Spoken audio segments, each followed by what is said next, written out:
Olá, tudo bem? Está começando mais um programa Aconteceu Comigo, um podcast sobre relatos de mistérios, causos sobrenaturais, histórias e muitas coisas que acontecem com a gente. Se preparem, que neste programa tem história para passar medo. Estamos aqui no estúdio R1 Space com o grupo R1 no World Trade Center. Puxe uma cadeira, pegue a sua água, afague seu gato e ajeite seu fone, porque aqui o medo a porta bate. E em mais um programa de Aconteceu Comigo, ele que tem ali um pacto com o demônio, está aqui novamente para ler os relatos e comentar as histórias. Tudo bem, Rafael? Tudo bem, Ira. Melhor agora com você e o tempo é o senhor de tudo, hein? Vamos ver que histórias macabras temos hoje para gravar. Olha só, hein, Rafa, eu ia ler a primeira história, mas eu vou lhe dar essa honra, porque eu acho que essa história tem mais a ver com você do que comigo. Olha só. Vamos ver. Deixa eu botar o meu óculos aqui para enxergar melhor. Não, é óculos escuro, foi mal, esse aqui eu errei.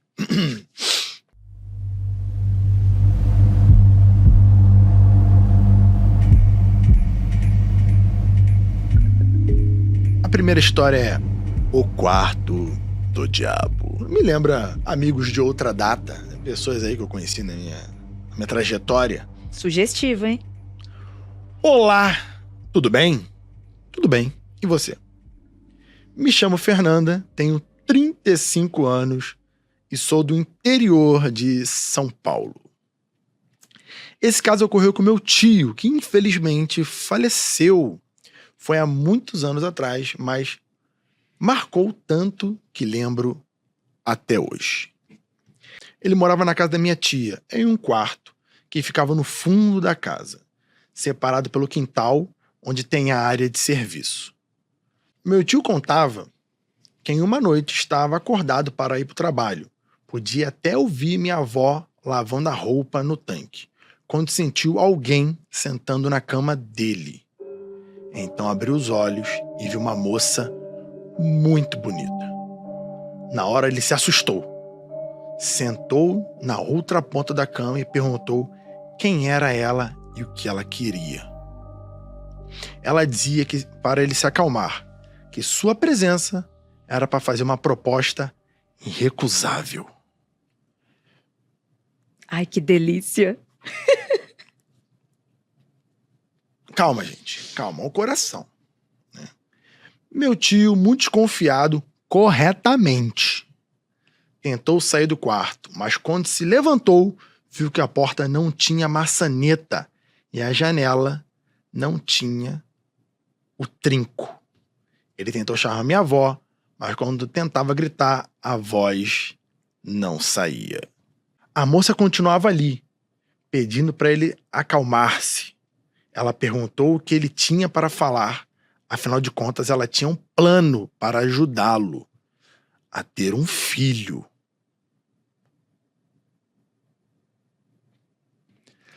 Olha, não dá para julgar, entendeu? Nós temos aí uma religião muito grande sobre uma história exatamente sobre isso. Não foi um anjo que veio aqui e engravidou uma mulher? Então...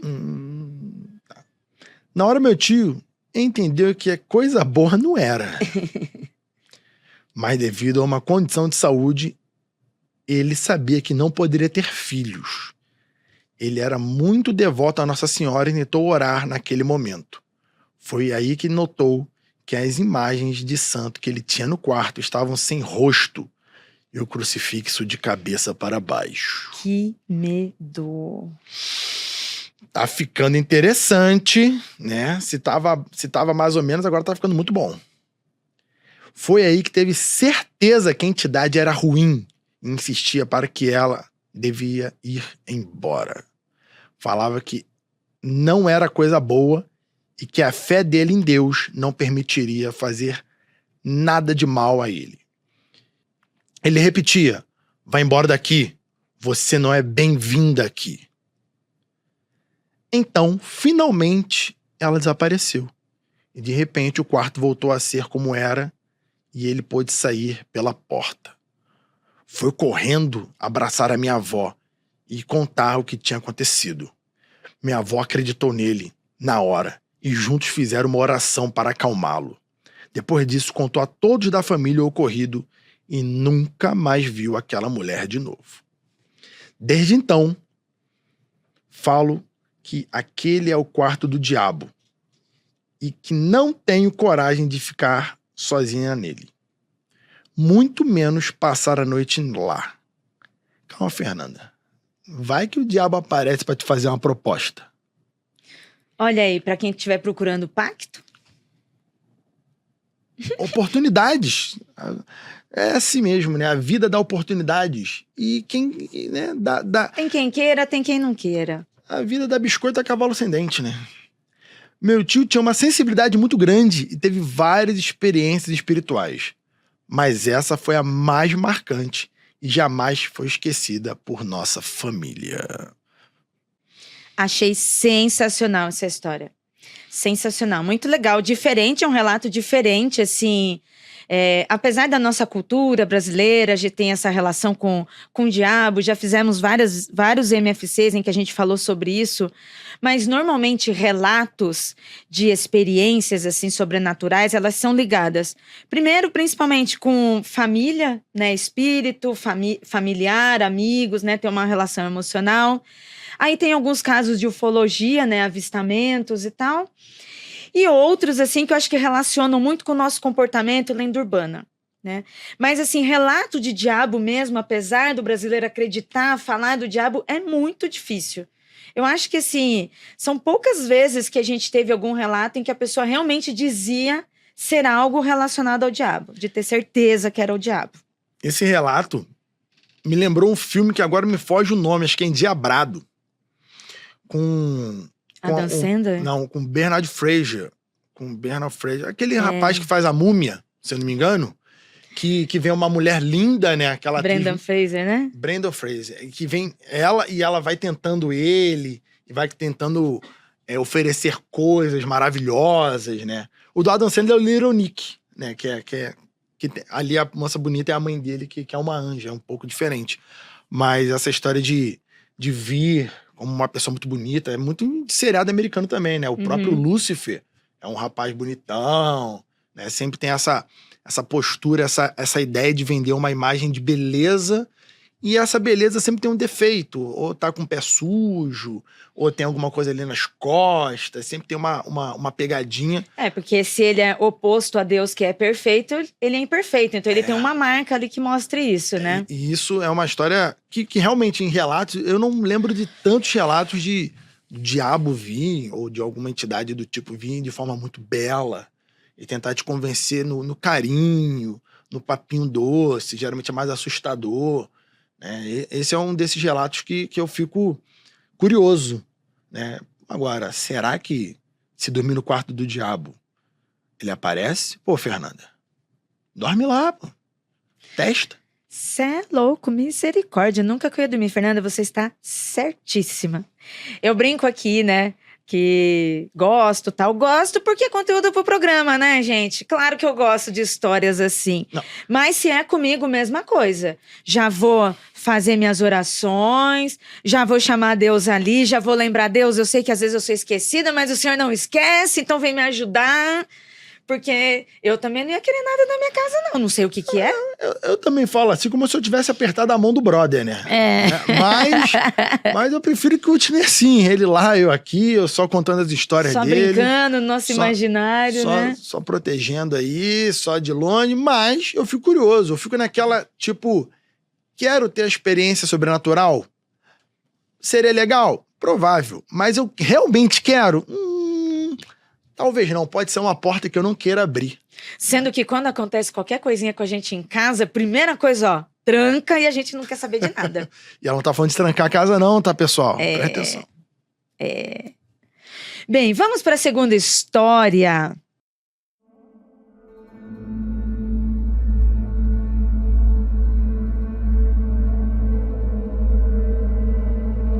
Eu vou ler aqui um relato que se chama Aparição.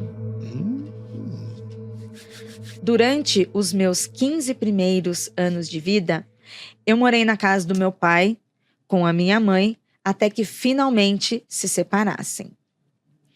Apesar de parecer insensível falar dessa forma, eu mal consigo descrever o alívio que foi sair daquela casa de uma vez por todas.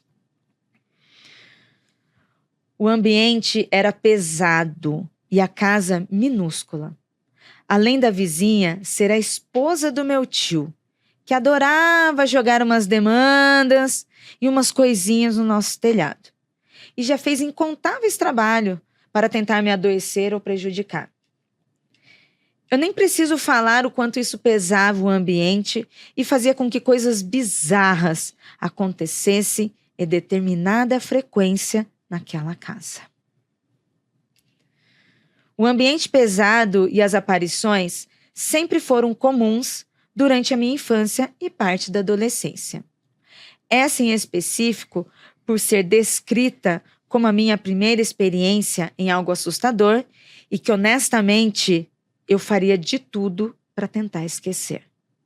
Pesado, né, Rafa? Muito. Problemas de família são sempre muito preocupantes, porque quando você tem um problema com uma pessoa que não é da sua família, muitas vezes você se muda, se você pode, você se afasta e a vida que segue. A família, eventualmente você esbarra com essas pessoas, seja numa festa com outros familiares, quando mora no mesmo quintal, então fica um negócio mais insuportável possível. E é complicado. Nossa, imagina. Família complicada e ainda os encostos, né? A casa do meu pai é de apenas um cômodo e fica aos fundos da casa dos meus falecidos avós, que na época deste relato estavam vivos. O terreno da casa é bem grande, daqueles que começam em uma rua e termina na outra. Nessa época, os meus avós gostavam de fazer aqueles cultos evangélicos na casa deles aos domingos. E conseguíamos escutar tudo com muita clareza. Eu sempre odiei o barulho, mas meus pais iam com certa frequência a essas reuniões.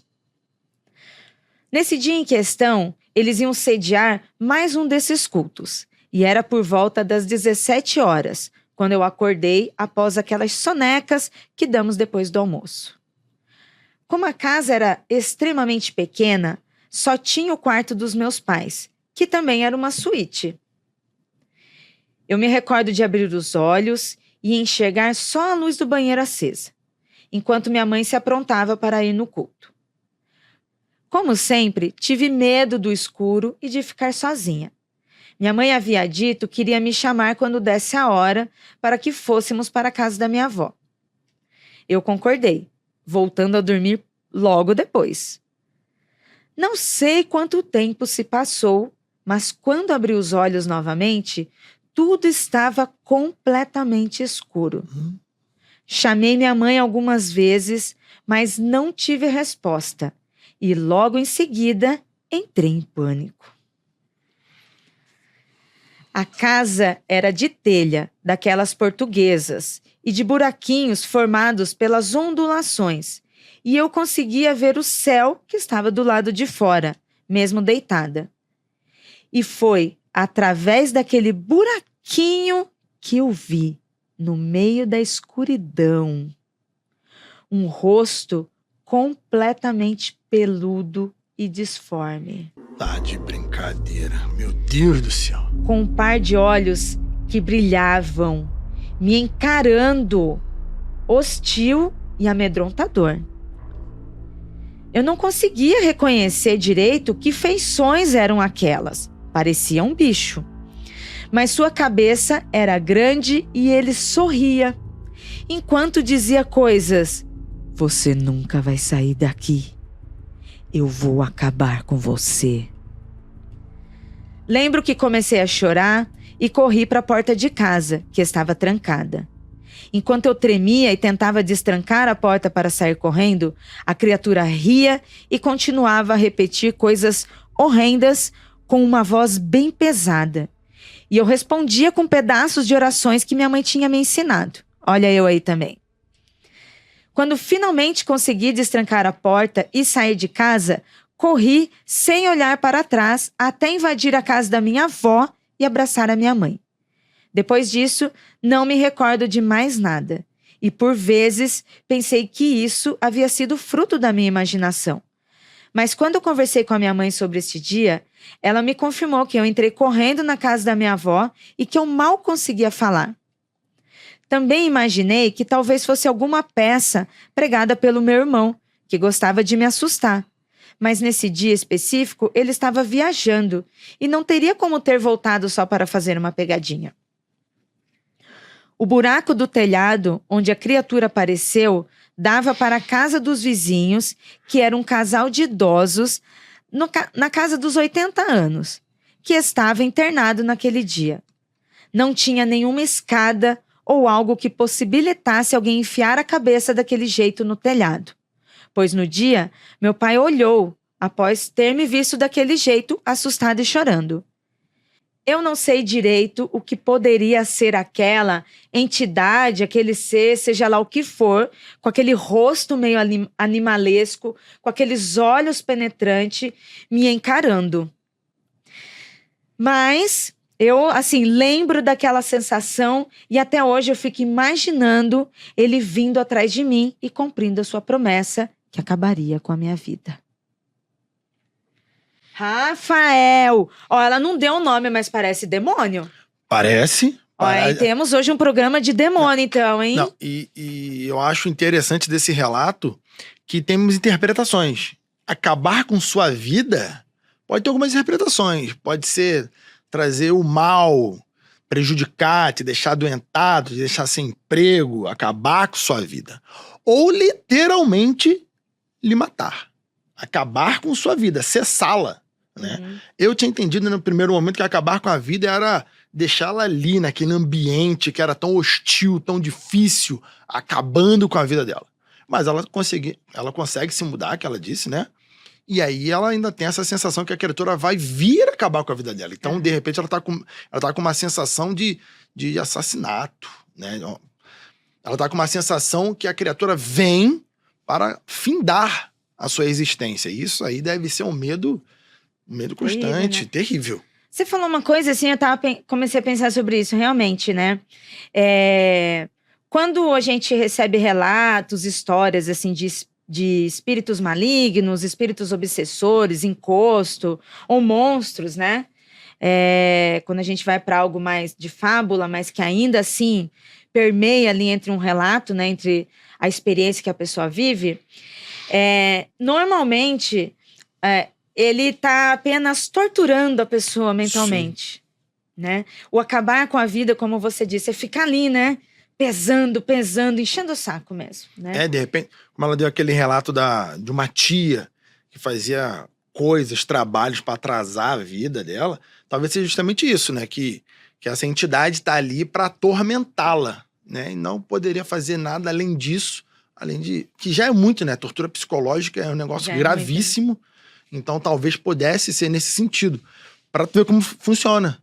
Ela até hoje tem esse medo na cabeça incutido nela, mesmo ela tendo se mudado. Isso talvez tenha sido ali até de repente você conseguir se sentir livre disso. É uma vitóriazinha para sua tia ali, né? Pra essa pessoa que você colocou como sua tia ali. Né? E como você disse, na interpretação, né? Porque desde o momento que eu comecei a ler, parecia para mim um relato de demônio, né? Sim. Muito mais do que um outro espírito, alguma coisa. Ela colocou aqui só aparição, né? Não deveria saber o que era, né? Falou entidade, qualquer coisa. Mas, assim, ele parece um demônio, porque, assim, o demônio tem esse arquétipo mais incisivo, né, mais bravo, né? Essa ameaça de acabar com a sua vida. Pela descrição dela, né, de uma criatura cabeçuda, peluda.